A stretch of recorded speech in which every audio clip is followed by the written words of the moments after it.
జై సేవలాల్ మహారాజ్ కి. సరే అందరు గుళ్ళకి వెళ్తా ఉంటారా అమ్మా? గుడికి పోతారా? తెలుగు వస్తుందా? సరే గుడికి పోతారా అందరూ? పోతారా? సరే ఎవరన్నా వేరే మతం వాళ్ళు వచ్చి మా దాంట్లోకి రండి, మీకు రోగాలు తక్కువ అవుతాయి, డబ్బులు వస్తాయి, అదే డబ్బులు బాగా ఆదా అవుతాయి, ఇలాంటి ఏమైనా చెప్తా ఉంటారా అమ్మా? అవునా? అవునా? ఓకే, చాలా సంతోషం అమ్మా. అయితే నేను మీకు ఒక చిన్న విషయం చెప్తానమ్మా, వినండి. ఇప్పుడు మనము చెట్టు ఉంది, చెట్టును అమ్మవారిలాగా మనం పూజిస్తామా పూజించమా? పూజిస్తామా లేదా? వేప చెట్టులో అమ్మవారి ప్రతి దాంట్లో మనకి జీవం ఉంటది అనేసి మనం అమ్మవారిలాగా కొలుసుకుంటూ ఉంటాం. అయితే మన నమ్మకము మనకు. అయితే వేరే మతం వాళ్ళు ఉంటారమ్మా, ఏం చేస్తారంటే మీరు అజ్ఞానులు అందుకే చెట్టును పూజిస్తారు, పుట్టను పూజిస్తారు అని చెప్తా ఉంటారు, మనకి జ్ఞానం లేదు అని చెప్తా ఉంటారు. అదే చెట్టును వాళ్ళు ఏం చేస్తారంటే నరికేసి 2 చెక్కలు ఉంటాయి కదా, అటొక చెక్క నిలువుకొక చెక్క అడ్డంకొక చెక్క తయారు చేసి దానికి ఒక చున్ని వేసి ఆ చెక్కనే జీవం గల దేవుడు అని మొక్కుతూ ఉంటారు. ఏంది, జీవం ఉన్న చెట్టుని మనం మొక్కితేనేమో మనం అజ్ఞానులం. ఓకే, అదే జీవం ఉన్న చెట్టుని వాళ్ళు నరికేసి జీవం లేని చెక్కకు చున్ని వేసి మొక్కితే వాళ్ళు జ్ఞానులట. ఇది నిజమా అమ్మా? ఇది నిజమా? కాదు కదా. అయితే మనం ఏం చేస్తామంటే ప్రతి దాంట్లో దేవుని చూసి ప్రతిదీ ప్రకృతిలో ఉన్న ప్రతిదాన్ని మనం పూజిస్తాం. పూజిస్తామా? అయితే నేను ఏం చెప్తున్నాడు తల్లి, అలాంటి మతాలు ఎవరైనా మీ దగ్గరికి వచ్చి మా మతంలోకి రండి అంటే మాత్రం మీరు రాకండి తల్లి. ఎందుకంటే అదే నాకు తెలుసు తల్లి, మేము ఎక్కువ తాండాలు తిరుగుతాం. అయితే మనకేం చెప్తాం, రామ్ మహారాజు ఎంత గొప్ప సేవ చేశాడు, సేవలాల్ మహారాజ్ ఇంత గొప్ప దేవుడు మాకున్నాడు తల్లి, మాకు భవానీ మాత ఉంది అని ఎవరైనా మత మార్పులకి ఎవరైనా వస్తే ఫస్ట్ తరిం కొట్టండి అమ్మ, సరేనా? ఎవరు ఏ మతాల వాళ్ళని ఇక్కడికి రానియకండి. ఎందుకంటే మన హిందూ ధర్మం మనకు గొప్పది కదా. మీరు ఎప్పటి నుంచో పాటిస్తున్నారు మన హిందూ ధర్మాన్ని, మన సాంప్రదాయాన్ని పాటిస్తున్నారా లేదా? కాబట్టి మనం ఇలా ఉన్నాం. మీరు పాటించకపోతే మా తరం ఉండేదా?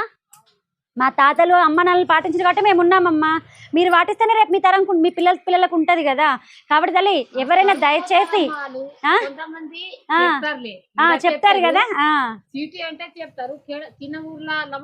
ప్రతి దగ్గర చెప్తున్నారమ్మా. ఇక్కడ శాస్త్రీనగర్ తాండా మారిపోయారు, క్రిస్టియన్స్ గా మారిపోయారు. మారీరా లేదా? అది ఎందుకంటే మీ అమాయకత్వాన్ని అలా తీసుకొని మీకు డబ్బు లేదని నిరుపేదలు అనేసి ఇట్లా కొందరు ఏం చేస్తారంటే దాన్ని క్యాచ్ చేసుకుంటా ఉంటారనమాట. రోగాలు అనేసి తక్కువ కావాలి అనేసి ప్రతి దగ్గర ఇట్లా మతాలు మారుస్తూ ఉన్నారు.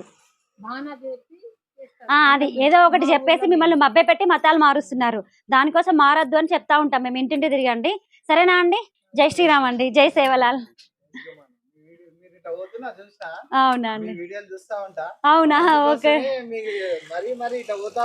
ఓకే,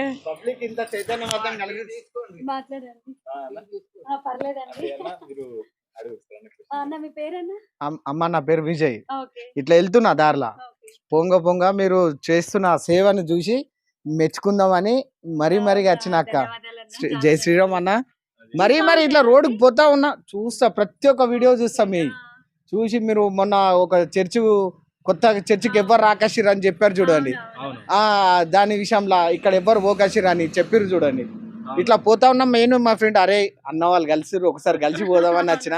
జై శ్రీరామ్ అన్న, మీరు చేసే పని మంచిది, చాలా మంచిది. రానున్న రోజులలో ఇది మంచి పని ఎంచుకున్నారు 100%. అది అందరికి ఉంటుంది. ఇట్లా చైతన్యవంతం కలిగకపోవడమై ఎంతో మంది మారిపోతా ఉన్నారు, తెలియక మారిపోతున్నారు. తెలిసి అందులో పోయినాక వాళ్ళే ఆటోమేటిక్ వస్తున్నారు. 100% అన్న, దేవుడు కృపాబాబులు మస్తు ఉంటాయి అన్న. అక్క జై శ్రీరామ్ అక్క. విజయ్ అన్న పేరు విజయ్. అయితే మేము ఇట్లా గ్రామాల్లో ఇట్లా ఎక్కడ కనిపిస్తే అక్కడ మేము చైతన్యపరుచుకుంటూ వెళ్తాము. అన్న వాళ్ళు మన వీడియోలు చూసి మరి ఆపి వెనక్కి వచ్చి అభినందిందామని అనుకున్నారంట. చాలా సంతోషమైన విషయం. మనం ఇలాంటి వాళ్ళు ఇట్లా కలిసి మాకు చెప్పారనుకోండి, 1000 ఏనుగులంత బలము అంటే మీలాంటి వాళ్ళు మా వెనకాల ఉన్నారండి. ఇదంతా మీ ఛానల్ బి సబ్స్క్రిప్షన్ చేసుకున్నా, ప్రతి వీడియో మీది ఎట్లా అప్లోడ్ చేస్తే అది ప్రతి ఒక్కటి చూస్తా. ఇట్లా పోతా ఉన్నా కలెక్షన్, అరే నడరవి అక్క వాళ్ళు కనిపించారు అని వచ్చిన. ఎక్కడ ఉంటారు అన్న మీరు? బోధనలో. సరే అన్న వాళ్ళు బోధనలో ఉంటారంట. ఈ వీడియో కూడా అప్లోడ్ చేస్తాము. అమ్మా ఇగో మేము మా పని ఏంటంటే ఇట్లాంటి మీ అంటే వాళ్ళందరికీ కూడా ఏదో ఒకసారి చెప్పిపోతాం. ఎందుకంటే ఇప్పుడు కాకపోయినా తర్వాత అయినా కానీ పాస్టర్లు వచ్చే అవకాశం ఉంటుంది. కాబట్టి అప్పుడు మీరేం చేస్తారు, మేము చెప్పిన మాటలు మీకు గుర్తుకొచ్చేసి మీరు వాళ్ళకు సమాధానం చెప్తారనే ఆశ. సరేనా అమ్మా? సరేనండి. ఇంకేమైనా చెప్పేది ఉందా అండి? ఇంకేం లేదు, మీరు చేసే పని ఇంత మంచిగా ఉన్నది. 100% మంచి పని చేస్తున్నారు. దేవుడు కృపా గపాలు 100% ఉంటాయి మీకు. ఓకే అన్న, థ్యాంక్ యూ అన్న. జై శ్రీరామ్ అన్న. అమ్మ అందరు కలిసి చెప్పండి, జై సేవాలాల్ మహారాజ్ కి, సంత్ సేవాలాల్ మహారాజ్ కి, రామరావు మహారాజ్ కి, జై భవానీ, జై శ్రీరామ్.